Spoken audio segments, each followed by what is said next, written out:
Good evening, I'm Keith Kate. Thank you for joining us. Well, they came from Philadelphia to play in a championship football game, but what they did at a sports store got them yanked from the game and hauled off into custody. News Channel 8's Ryan Arbogast in our Tampa newsroom tonight. He has more on this story, and Ryan, Sheriff Grady Judd was really fired up today about this. Actually made an example of the accused shoplifters, and he had some words for the coach as well. Keith, 100% absolutely. The sheriff says that the crime was obvious, but what really made him angry was the response from the coach. Instead of taking some accountability, he begged the sheriff to drop the charges. So the sheriff says the players on that team learned the hard way. A real welcome to Polk County. The systematic, organized theft ring called a football team. Smile. You're on camera. This is surveillance video from a Dick's Sporting Goods in Davenport. All the angles law enforcement needed to call this a crime. You didn't see 8 kids from Polk County in a store this weekend stealing, did ya? Sheriff Grady Judd busting out the industrial printer to make an example of 8 teens, all either 14 or 15 years old. They stole, and they stole, and they stole, and they stole, and they stole. Yeah. How do you like that? The teens were in town for a youth football competition, representing the United Thoroughbreds out of Philly. The coach begging Grady to drop the charges. You're way off base here, buddy. Way off base. You're the ultimate loser. The sheriff's office says the boys Ubered over to Dick's before the game with a plan. One teen buys something, then links up with his buddies, stuffing over $2 grand in merchandise into the bag. In total, 47 items. I don't know how you do things in Philadelphia, Pennsylvania, but in Polk County, Florida, we'd lock you up for stealing, for being a thief. All 8 were caught on their way out, all arrested on felony charges of retail theft. If you come here to Polk County and steal, there's no notices to appear, there's no warnings, you're in handcuffs and taken to the county jail. Now, Keith, being down just 8 players and just a few hours away from kickoff ended up being too much for the team. None of the kids made it out in jail in time, and they lost the championship. I reached out to the team's coach for comment. He says he has nothing to say. Live in the Tampa newsroom tonight, Ryan Arbogast, 8 on your side. A woman is suing an apartment complex and its management company after she says the alleged lack of security allowed her to be shot in the head while attending a birthday party at the complex. According to court documents, the incident happened in September at the River Tree Landing Apartments on in East Tampa, on Indian River Drive. The woman's attorneys and family members spoke on her behalf at a news conference today, and News Channel 8's Victoria Lucas has the details. The victim is seeking $50,000 in damages for more than 20 alleged failures by the apartment complex. Every day she's fighting. Every day she has to learn how to walk, and she has to learn how to talk and learn how to change her baby's diaper. It's just... Latasha Glover explaining her daughter Erinique Moore's new reality. It was such a senseless crime, and it did not have to happen. According to court documents, Moore was at a birthday party at the River Tree Landing Apartments when uninvited guests arrived and started arguing with someone at the party.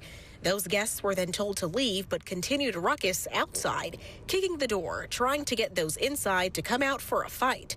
Court documents indicate a man named Lamont Scott then arrived and joined in asking those inside to come out.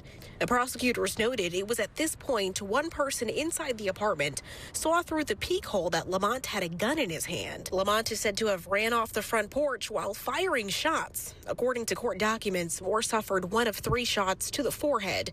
Her attorneys provided this CT scan showing the bullet inside her brain. We stand here today because this should have never happened. We're calling for change. We're begging property owners to do better. Moore's attorneys say a recent lawsuit filed against the apartment complex and its owner, ZRS Management Centers, around what it failed to provide. No security cameras, no security guards, no gates, no safety measures at all at this apartment complex. Court documents indicate Lamont faces multiple charges in this case, including attempted murder in the 2nd degree. The apartment complex let us know they have no comment on the matter, but referred us to their regional manager, who hasn't gotten back to us yet. In Tampa, Victoria Lucas, 8 on your side. Well, tonight we are getting an update on a Polk County paramedic seriously hurt during a crash this week. The paramedic and a patient were in the back of an ambulance in Haines City on Monday when they were hit by a pickup truck. The paramedic's father says he believes the other driver should face some sort of penalty. News Channel 8's Ryan Arbogast is live outside Lakeland Regional Hospital tonight after exclusively speaking with that father. Ryan, curious, how is his son doing tonight? Josh, Paula, this 32-year-old man is a hero. He's a father and a husband. John Paris is still fighting for his life in the ICU here at Lakeland Regional. And his father tells us tonight that what happened to him about an hour down the road in Haines City should be a crime. I'm not looking for blood. I'm not looking for revenge. I'm not looking for a get evenism. I'm looking for justice. From saving a life to fighting for your own. Slowly progressing, he's not out of the woods. And every little step he's making, it's a victory. And it's just, he shouldn't be in there. This father is furious. His son, John Paris, is a Polk County EMT who was working inside this ambulance in Haines City Monday night. It's not something you expect. It's not a call you expect to get. The sheriff's office says a pickup truck with a trailer smashed into the ambulance on US 27 and Lucerne Park Road around 8 p.m. And you look at the destruction. I mean, there's nothing left of his truck. There's nothing left of this ambulance. It's like, I hope he doesn't get a slap on the wrist. Law enforcement tells us the emergency lights and sirens were on, and proper procedure was followed. They're calling it an accident, but not one without consequences. Consequences that make this dad want justice. That he gets punished. I mean, you know, maybe it sounds kind of harsh. He needs some jail time. He needs to lose his driving privileges. We need to change the laws in the state of Florida.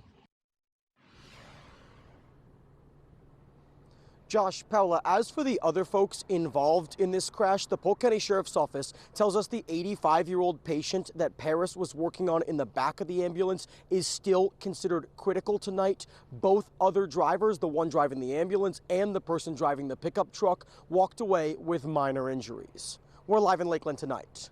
Ryan Arbogast, 8 on your side. Fast action by some Tampa police officers today. They saved an 86-year-old man who found himself dangling from his roof. Yeah, this is the dramatic body-worn camera video of that rescue in action and the first-hand account of what happened from the man who was saved. News Channel 8's Jeff Patterson just spoke with him a short time ago.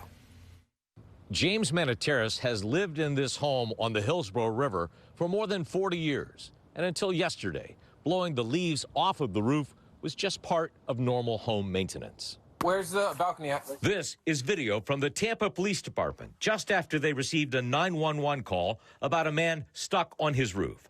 Officers sprint through his home, climb out onto the roof, and find James Maniteris in a very precarious position. I got you, sir. I'm glad somebody's got me. By the way, Mr. Maniteris is 86 years old. Well, I have a lot of foliage around the home, and the leaves collect up there in unusual places, and I blow them out or they get wet. He spoke with me today on his back balcony and says he recently had some tree work done. I had just had those trees trimmed up there, and one of the branches that I depended on for stability was gone. When officers arrived, his legs were dangling off the roof. Still, he managed to calmly give them some advice about how to help. Put your foot against that and that'll brace you.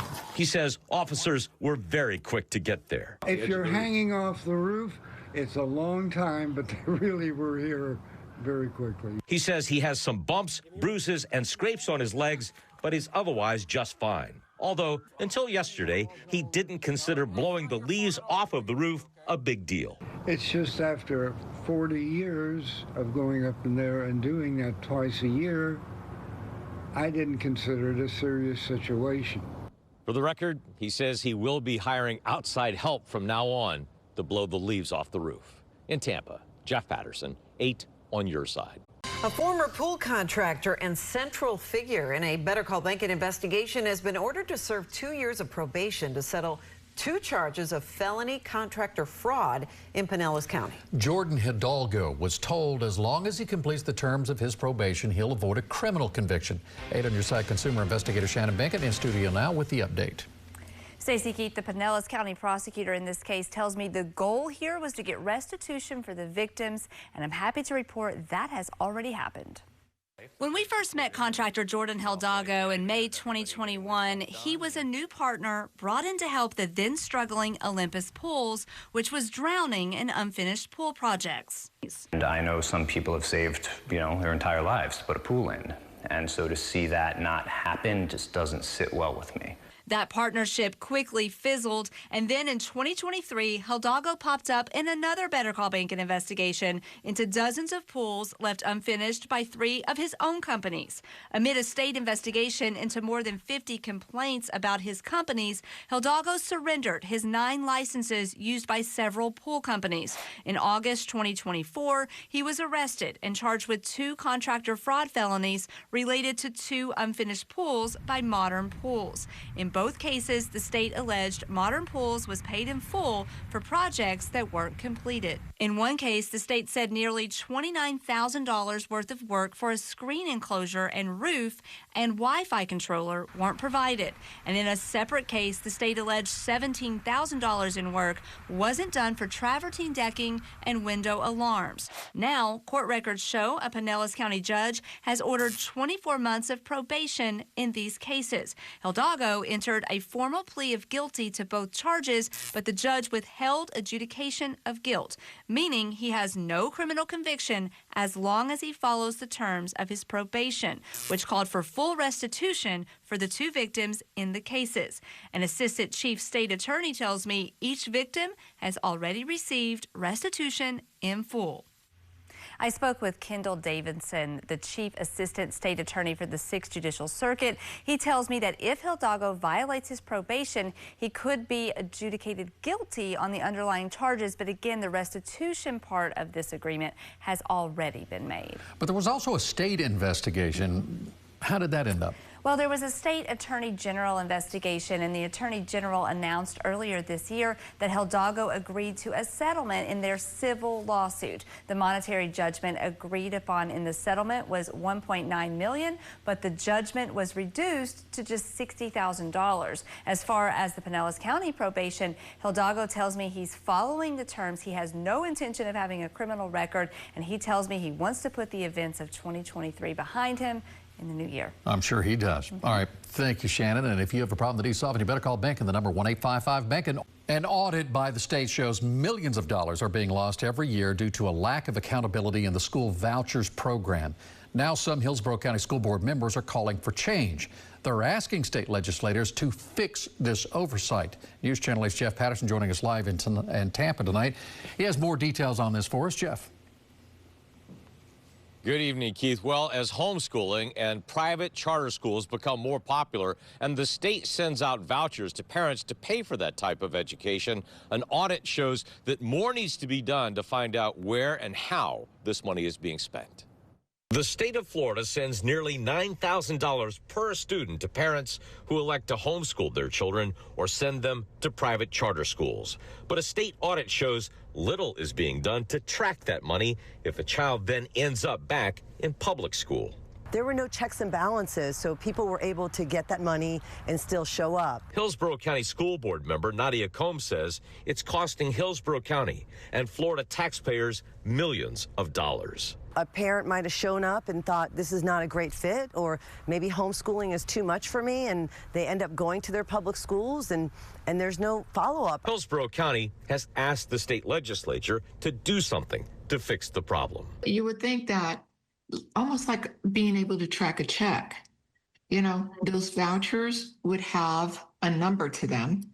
And once those vouchers are cashed or turned in, that you would be able to track where that money went or how that money was spent. Nadia Combs says the voucher program in Florida needs much more oversight. It really is the government's fault to oversee that. I mean, that's my taxpayer money that was wasted. Right now, the state legislature is talking about establishing that tracking number, as you just heard board member Nadia Combs suggest. But right now, that bill is only in committee. Keith? Well, Jeff, is there any way for the state to get the money back that was spent on vouchers if a child ends up back in public school? Yeah, no, unfortunately, there is no way for the state to get that money back from a parent. They can't track that right now, so there is no established pattern to recover those funds. Keith? All right, Jeff Patterson reporting live in Tampa. Thank you for that tonight. New proposed Florida law would allow medical marijuana patients in our state to grow their own weed right at home. That bill was filed on Friday by State Senator Carlos Guillermo Smith from Orlando. News Channel 8's Ryan Arbogast live for us in Tampa tonight in the newsroom. What could this mean, Ryan, for people in the Tampa Bay area who already have those medical cards? Josh, it would mean that you could cut out the middleman, bypassing the dispensary and going right to the garden. Advocates say they would expect the program to be extremely popular, especially with those living in some of our rural communities that are a long drive away from a place to buy the product. I think the home grow is definitely due for some expansion. Medical marijuana, potentially on its way to your backyard. That's the goal of a newly proposed Florida law aimed at improving access to medication across our state. Being able to grow your own cannabis has been a taboo and a no-no, but I think that this one might get some legs. My Florida Green CEO Nick Garrelay runs one of the largest licensing facilities in Florida, with offices from Naples to St. Pete. He says the idea is all about access. We also want to empower patients to make sure that they understand that they're in control of their own destiny. And I think giving them the ability to grow is a good way to do that. According to SB 776, you would be able to have at the most 6 plants, grown from seeds purchased at a licensed state facility. If I can grow my own tomatoes and I can grow, my own arugula in my garden, I should be able to grow a couple cannabis plants as well. The cannabis is only for you and you alone. Selling or distributing would be the equivalent of a typical drug charge. The idea only for existing patients 21 and up. Why not empower them and give them the ability to do it, and it'll just kind of open things up for the patient to be able to stay in control of the products that they're putting in their body. Josh, now the bill, if it is signed into law by Governor DeSantis, would take effect next summer. Live in the Tampa newsroom tonight, Ryan Arbogast, 8 on your side.